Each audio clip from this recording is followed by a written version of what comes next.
Stay low. Keep your head down. I need you to look through this gap in the foliage, right there, past the electrified fencing. Do you see it? The shadow moving near the water's edge. Cricky, look at the size of those jaws. It is absolutely massive, easily 40 feet long. But wait a minute. Look closer at the hind legs. Why does this Spinosaurus have legs like a duck? That single detail is the crack in the glass, the glitch in the matrix that separates Hollywood fantasy from biological reality.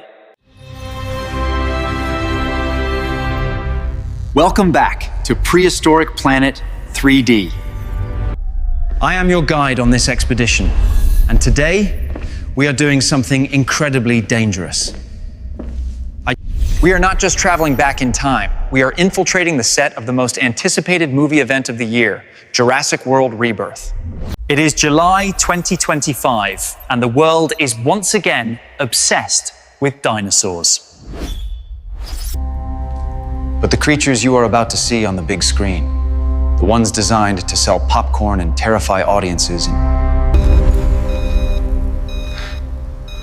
They are genetically modified imposters. I am standing here inside a hyper-realistic simulation generated by our advanced AI VEO3 technology. My mission is simple, but perilous. I am going to capture these movie monsters, tranquilize them with facts, and drag them into our forensic lab. Welcome back to Prehistoric Planet 3D.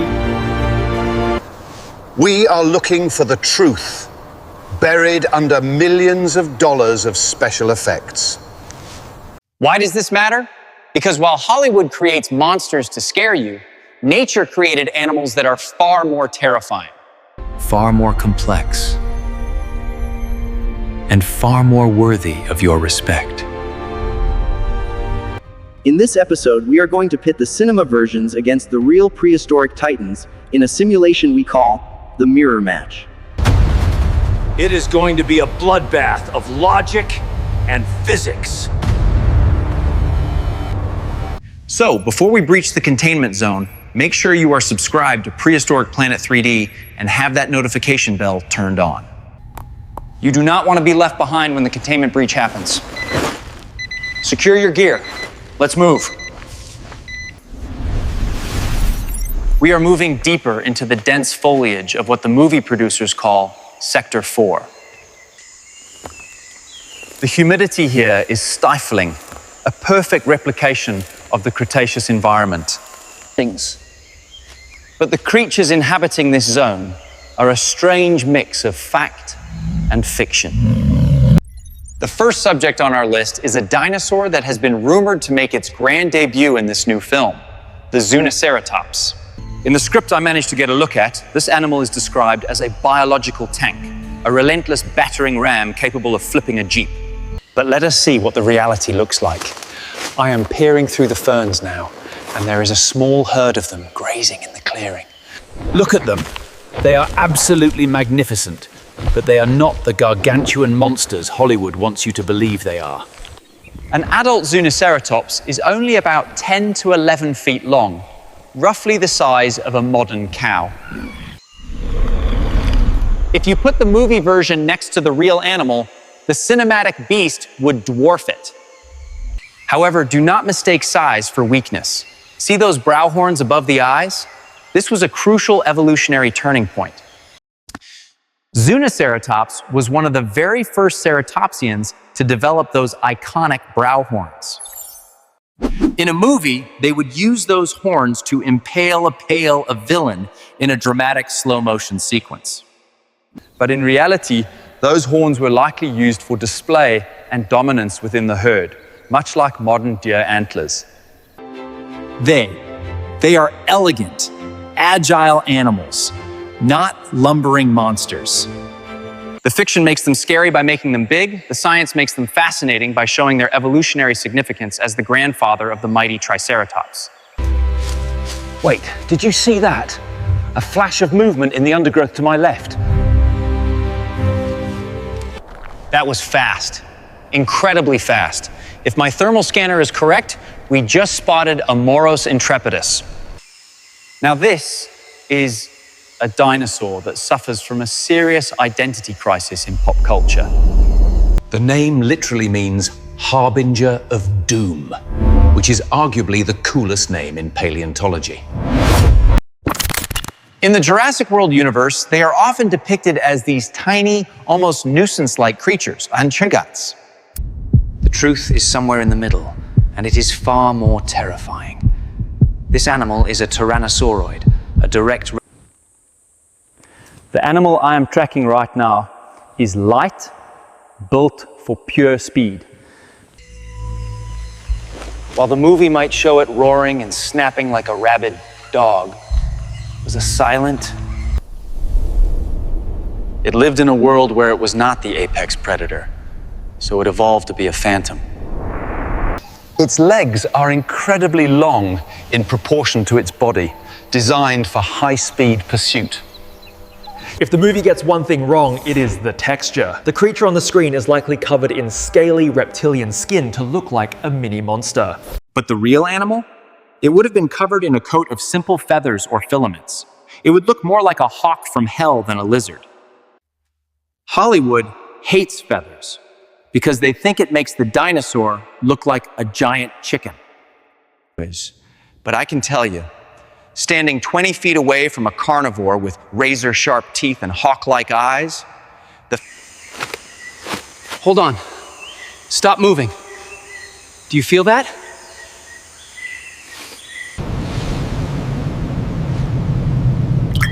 It is not. It is sound with your ears. This brings us to the biggest lie in cinema history, the roar.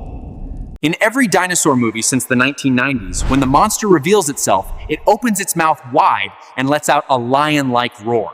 It is iconic, it gives you goosebumps, but it is scientifically impossible. Dinosaurs did not have a larynx like a mammal. They could not roar. What we are detecting right now is much more sinister. It is a closed-mouth vocalization. It is an infrasound rumble, similar to what crocodiles and cassowaries do today, but on a scale that can rattle your bones. The movie producers add the roar because it sounds aggressive. But nature is quieter. A predator does not announce its presence with a scream. It communicates with a frequency that causes physical dread in its prey. That low-frequency thrumming you hear is a warning. Something massive is claiming this territory. And judging by the intensity of the vibration, we are about to come face to face with the king of this river system. We need to get to the water's edge, but we have to be extremely careful. The creature waiting for us there has been the subject of more debates, more arguments, and more radical redesigns than any other dinosaur in history. We are entering the domain of the Spinosaurus. We have reached the edge of the river system. This is the danger zone. The air here is thick with insects and the smell of rotting vegetation, the perfume of a primeval swamp. I am deploying the drone camera now to give us an aerial view because what lives in this water is the subject of... We are talking about the Spinosaurus. If you have seen Jurassic Park 3, or if you are looking at the leaked promotional art for Jurassic World Rebirth, you know exactly what the movie version looks like. It is a land-based titan, a creature that goes toe-to-toe with a Tyrannosaurus Rex on solid ground, and snaps its neck like a dry twig. I am pulling up the holographic schematic of the Hollywood Spinosaurus right here in front of us. Look at it.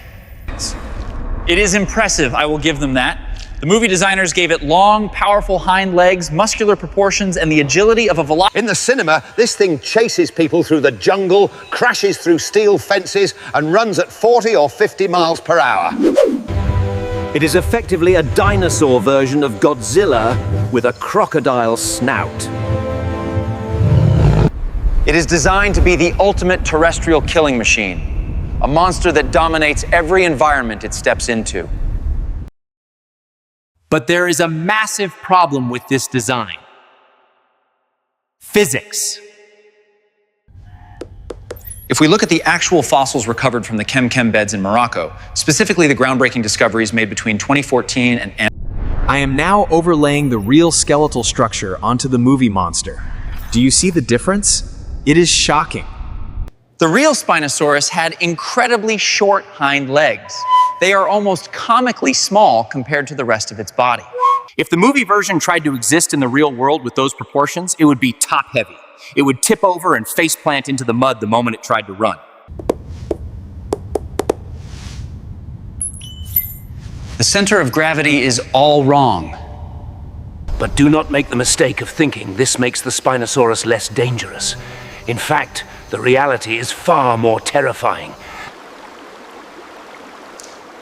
The real Spinosaurus was not a land monster. It was a river dragon. Look at the tail on our scientific model. It is not a stiff counterweight like a T-Rex tail.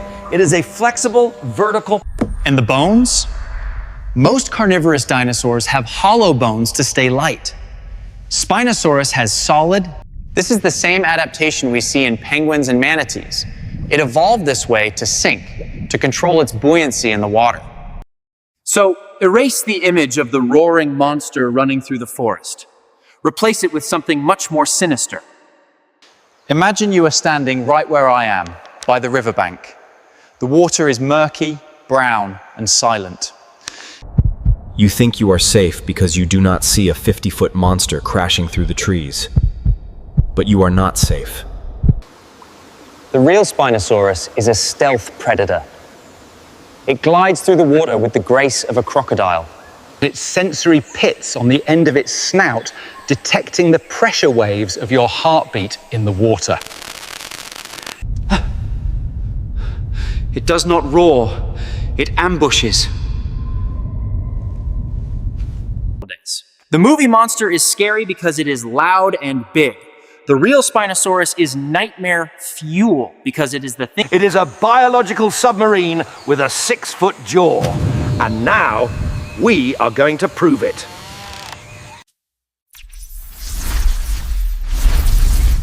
I am going to activate the mirror match simulation. We are going to drop both of these creatures, the Hollywood Sprinter and the River Master, into the same arena to see who truly deserves the title of Apex Predator. Priest. Ladies and gentlemen, this is the moment we have been waiting for. I have secured a safe vantage point on the virtual observation deck. We are about to run the mirror match simulation. This is not just a fight. It is a physics experiment designed to settle the argument once and for all. I am initializing the program now. In the red corner, synthesized from the DNA of Hollywood blockbusters, we have the cinematic Spinosaurus.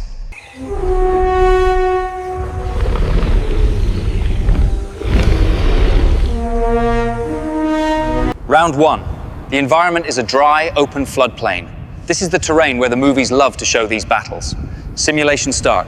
Immediately you can see the difference. The cinematic Spino is charging. It moves with terrifying speed, covering the ground like a freight train. Now look at the real Spinosaurus. On land, it is out of its element. It is trying to rear up to defend itself, but those short legs cannot support its massive front-heavy bulk for long. The cinematic monster closes the distance in seconds. It uses its long arms to slash, and because it has the height advantage, The real Spinosaurus snaps its jaws, but it is too slow, too low. In a terrestrial battle, the Hollywood monster dominates. It is a landslide victory for the fiction. If you want a monster that fights T-Rex on land, the movie version is undeniably superior. But nature does not design animals for cage matches on dry land. Nature designs them for specific niches. And this is where the simulation gets interesting. I am altering the parameters. We are flooding the arena. The water level is rising. 10 feet, 20 feet, 40 feet deep. We are turning this into a deep river channel. Round 2. Deep water. Observe closely. The dynamic has completely flipped. Look at the cinematic Spino. It is struggling.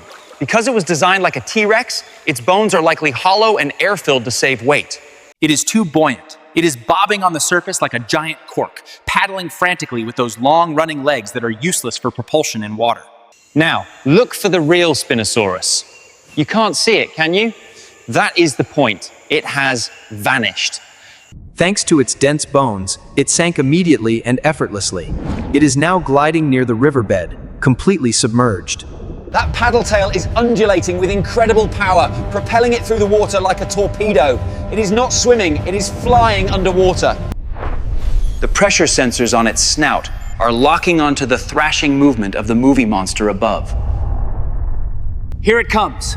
Watch the thermal cam. The real Spinosaurus is coming up from the deep, approaching the cinematic version's exposed underbelly. The attack is blindingly fast. It does not try to box or slash, it bites.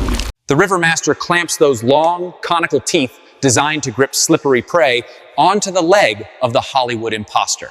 And now, gravity is the weapon. The real Spinosaurus uses its weight and its tail to dive, dragging the buoyant movie monster down with it. The cinematic beast is panicking. It can roar all it wants, but it cannot breathe. Its long claws are swiping at nothing but water. The real Spinosaurus is in total control, performing a death roll, spinning its massive body to disorient its opponent. In the water, the clumsy duck-legged dinosaur is a graceful, lethal leviathan. The movie monster drowns in minutes. The simulation is over. Science wins. So, what is the verdict? We have returned to the safety of the lab, leaving the humid swamps of the Cretaceous behind. The simulation has finished processing, and the results are clear. Hollywood needs monsters to sell tickets. They need creatures that roar like lions, run like cheetahs, and fight like action heroes. They stripped the Spinosaurus of its aquatic adaptations because they wanted a villain that could chase the heroes on land. I get it. It makes for a thrilling movie. But in doing so, they lost the magic of what this animal actually was.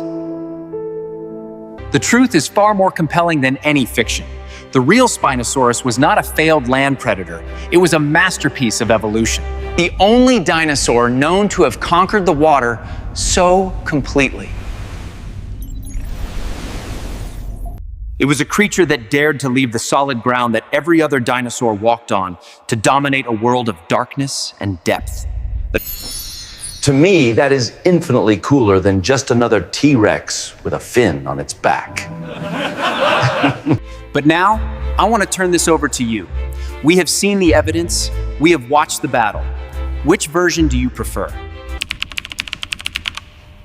Let me know in the comments below. I read every single theory you post.